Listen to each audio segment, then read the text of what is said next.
Salita ka lang. Hi, Lola. Sige, Ampi. Paano? Okay mo si Lola. Ayaw mo si Ate Jengla. Ampi, mag-hello ka. Hello, Jeng. Kumusta? So, araw-araw, routine. Ganito. Magsalita ka. Gising ng hapon, hugas ng pepe, palit ng diaper. Tapos eto, mamaya-maya po, pakakainin ko na yung pasyente. Doña Isya. Yan, si Lola. Yan. O, yan. Lakas kumain ito. Araw-araw Yan. din. Maganda rin ang pagdumi niya. Ito pa nga si Lola, boyfriend. Oo, 95 na ito. 95 na ba? Bumaba. 93 na. Bumaba si Lola, no?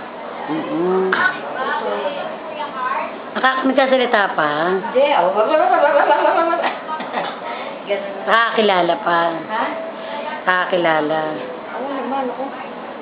Sabihin mo na kami.